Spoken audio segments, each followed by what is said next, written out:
Welcome in, everyone, and I hope you guys are doing great wherever you are watching from today. As we have massive news to break regarding the situation in the Middle East, I am filming this on January 30th, and as of this moment, bombers are officially on the move for the operation against Iran. You heard me correctly that as of me filming this B-52 bombers are in the air, as well as other air assets that likely are moving in a stealth capacity. We are getting ready to rock and roll, and on top of the bombers, we have fighter jets that are also on the move for what appears to be a significant and imminent and overwhelming operation against the Iranian regime. Before we get into the tactical breakdown of this massive movement, please make sure to like and subscribe to the channel. It is totally free and is a huge boost to our work. I want to know all your thoughts in the comments about whether you think we will use bombers or missiles or Delta Force operators. Make sure to hit the notification bell with all notifications turned on so you won't miss a thing as this situation develops.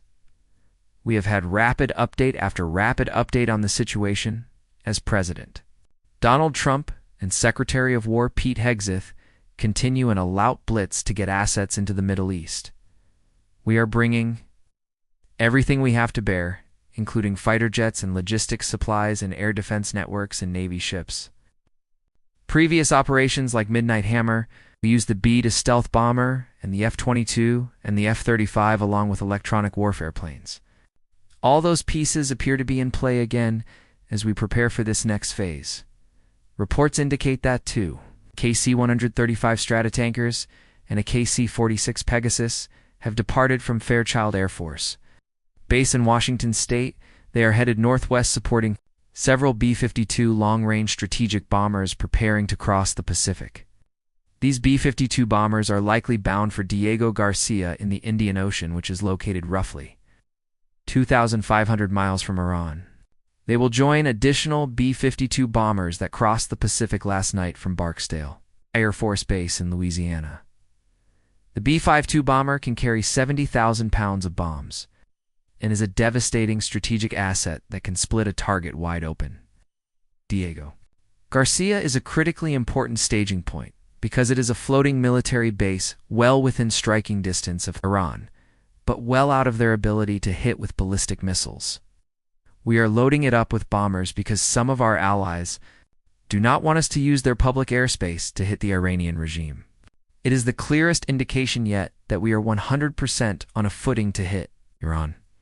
We are also seeing the movement of the AC-130J Ghost Rider, which is a special ops plane designed to support Black Ops operations. It is essentially a C-130 armed to the teeth with guns and cannons and rockets, which we have used in previous boat strikes. This plane is generally deployed when there are Joint Special Operations Command or JSOC operations underway. This is significant because Delta Force might be going into Iran to hit specific nuclear and ballistic missile sites. In addition to the heavy hitters, we have F-35s and EA-18G Growlers on the move from Florida as of January 29th. The Growler has the capability to essentially confuse radar and air defense systems.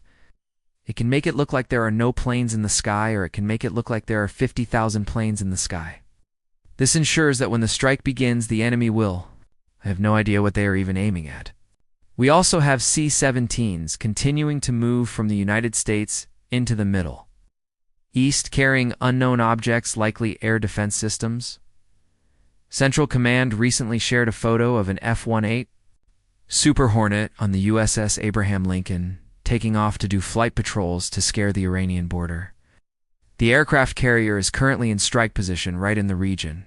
We're flooding the region with aircraft and supply planes and refueling tankers because we are getting ready to strike fast and hard. The truth is that while the exact timing is unknown, all signs point to a massive operation. While we watch Iran, we also have to look at the situation in Ukraine, which is spiraling out of control. A Russian Su-35 fighter bomber was recently shot down over the Black Sea and the crew did not survive. The plane was literally blown out of the sky by an air defense missile and vaporized. This is a huge deal for the Russians because they cannot easily replace these modern jets, and Putin is reportedly beyond livid. We have also seen drone strikes on Russian planes sitting at air bases and anti-aircraft teams, knocking down Iranian-made drones over Kichu. The The global conflict is intensifying, and we are seeing the same patterns in Venezuela. The CIA is reportedly getting ready to move fast and heavy as the new leader Delcy Rodriguez says she is rejecting orders from Washington. This comes after Delta Force went in and snatched Maduro out of his bed just weeks ago. Now, the CIA is quietly working to establish a permanent presence in Venezuela. To exert influence over the country's future, President Trump has made it clear that if Delcy Rodriguez does not comply, what happens to her will be way worse than what happened to Maduro. This is what we call American exceptionalism and controlling our hemisphere of the world. We have the USS Gerald R. Ford in the Caribbean Sea right now, which is the world's largest aircraft carrier. It is there to show force and remind everyone that we are ready to strike immediately if we have to. Back in the Middle East, the Chinese and Russian navies are rushing to help Iran.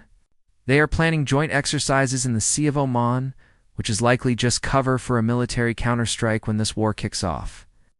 China is desperate for Iranian oil after being cut off from Venezuela, and Russia does not want to lose its last ally in the region. However, the Russian and Chinese navies have zero chance against the United States Navy. And if they touch our boats, we will sink them. We even tracked a secret Iranian government plane fleeing from Tehran to Moscow. This plane is responsible for carrying the most senior members of the Islamic regime and was being tracked by over 17,000 people as it made a mad dash for Russia. Meanwhile, Iran is rushing 1,000 drones to the front lines and lining their coast with anti-ship missiles because they want to go down swinging. Trump has reportedly concluded that airstrikes alone would not bring down the regime and is looking at hitting nuclear and ballistic missile facilities first. Russia is even preparing to evacuate one of the nuclear sites where their scientists work, which shows they believe a strike is coming. They're also flying in the DAD air defense systems, which are the most sophisticated in the world and can knock any ballistic missile out of the sky.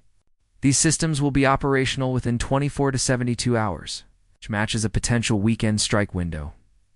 Pete Hegseth spoke at a cabinet meeting about rebuilding the perception of America and reestablishing deterrence. He reminded everyone that when President Trump said we are not getting a nuclear Iran, he meant it.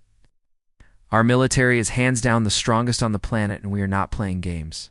We have discovered the location of the Iranian dictator's secret bunker, and newly surfaced footage exposes the multiple layers of gates and checkpoints. This bunker footage even shows construction vehicles, which would be needed to dig the leadership out if the facility gets bombed.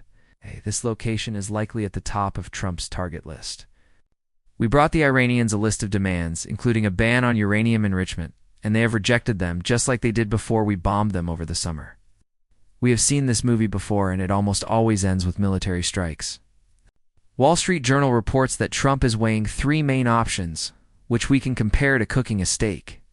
The rare option is a minimal strike with cyber attacks and sanctions.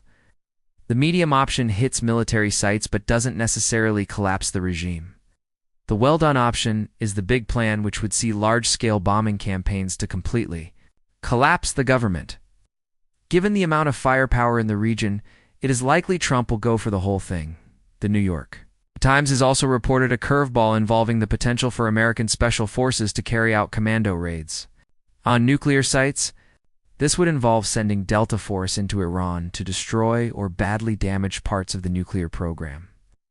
These Tier 1 units have specific gear and training for taking down nuclear facilities. They would fly in by helicopter and engage in a significant gun battle to clear the facility and plant explosives.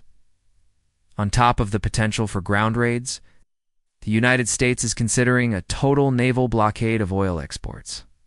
The Navy would potentially intercept and seize and possibly even sink tankers carrying sanctioned crude oil. A blockade is an act of war in almost all circumstances, but it would allow us to financially strangle the regime before land strikes begin. If we sink their oil tankers, we can get the regime as weak as possible and bankrupt them before the air war starts. Trump has confirmed that another beautiful armada is floating toward Iran right now, and he hopes they make a deal. However, he warned that the next attack will be far worse than Operation Midnight Hammer. Iran's response has been to stay defiant, and their soldiers are reportedly using schools and hospitals as bases to use them as human shields. I want to know. What do you guys think about these developments and how you think it plays out? Make sure you are subscribed so you do not miss the next update as we track this in real time. I am Fahim Minhas, and I will see you all again very soon.